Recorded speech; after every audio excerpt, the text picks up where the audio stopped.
I speak of, and I don't know exactly when it's going to be, but it could be anywhere between October and the end of next year. And the reason I say October is if they were smart, what they would do would be to have a financial crisis in October so that they could shut down markets, at least temporarily, and not have an election in November in the United States. And the reason why is all the people who are in the House and the Senate who have been paid off by these illuminists behind the throne, so to speak, they're all going to get kicked out of office because you've seen the polls. I mean, they're dreadful. I mean, the people want everybody out, practically. And so if they were smart, they wouldn't have an election. It would be temporarily put off probably for 2 years. All right, I want you to keep walking through this, Bob, but let me throw some things in here that back up what you said 7-8 months ago, that embassies were getting rid of their dollar stocks and moving to other currencies and gold. We see that being set up. Citibank, over the weekend, and it was confirmed on Monday, we went to Citibank's website, the feds told them to get ready to hold funds for 7 days so they can then devalue and hold your money throughout that period. And now all the other big banks are announcing that the same thing is being prepared. And suddenly Von Rumpi, Brown, and all these key globalists, and of all of them, the real leader of the New World Order right now is Gordon Brown, because England's the kingpin in this, for those that don't know.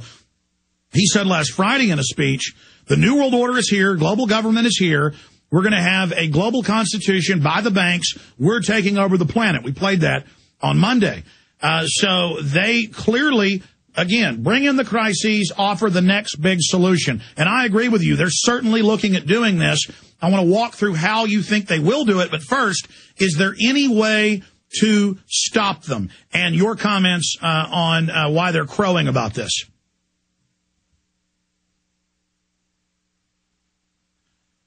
Bob's line just dropped. That happens sometimes. He's outside the United States. He'll call right back in.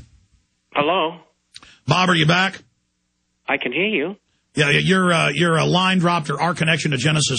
They're in Minnesota. You're outside the country. I'm in Austin. Did you hear my question? Yes, I did. Okay, go ahead. And the solution is by getting rid of 95% of the incumbents in Congress.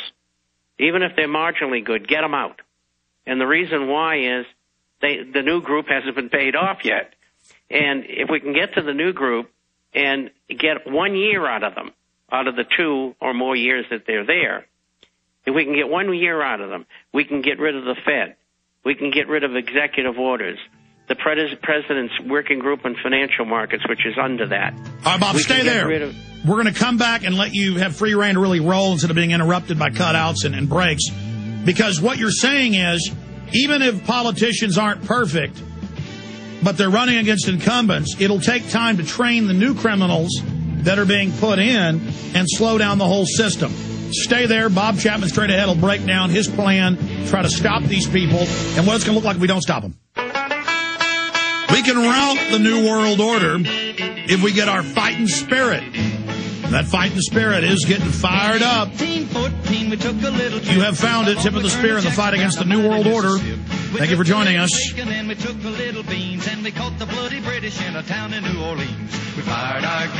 Let's go ahead and go back to Bob Chapman. Okay, Bob, recap. Go back to what you were saying.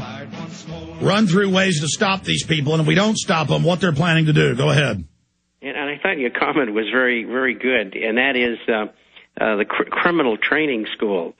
And so it'll take them 6 months to a year to get a hold of these people and financially throttle them with money. And so we've got that window of opportunity if we can execute getting rid of them. And those things that I spoke about, and probably many others, are on the agenda. The reversal of legislation, such as the extension of the Patriot Acts and things of that sort.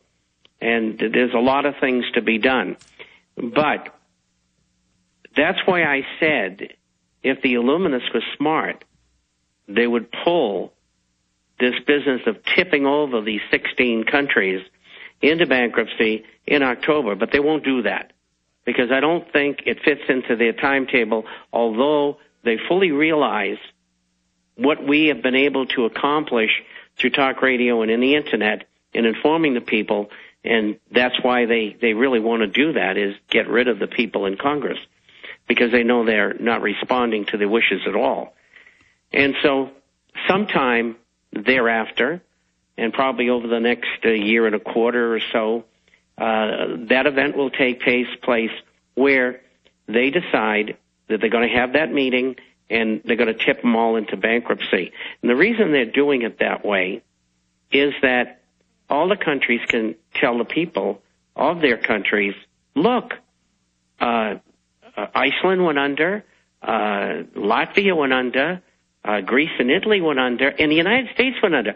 So don't look at us like we're different. I mean, we just did what we were told to do for the other central banks.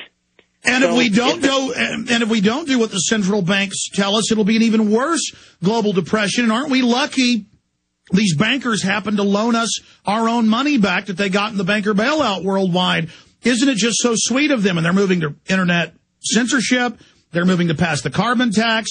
They're moving to get the health care takeover. They're racing to the finish line because they know people are waking up to them.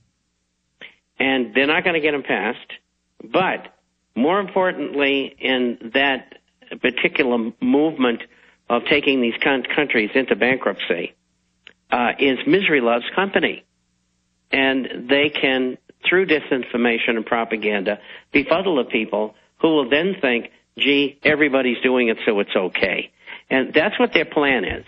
Well, it's financial terrorism, just like we heard back in October 2008. You must have the banker bailout, which is really a banker takeover. We must have this global constitution of the banks. We're lucky they're here to save us. I'm Glenn Beck. We've got to have it. You can trust me. Just like I told you in 2008, we need the banker bailout. And anybody that's against it wants depression. I'm Glenn Beck. You can trust me. Well, with his background, I don't know about that. No, but I mean, look for him to do that. I'm saying look for him at that key point to pull a Judas Iscariot. Well, I think he's in that process already. I read a backgrounder on him, and this guy has had a very interesting and somewhat negative life thus far. And I didn't know it was as bad as it was.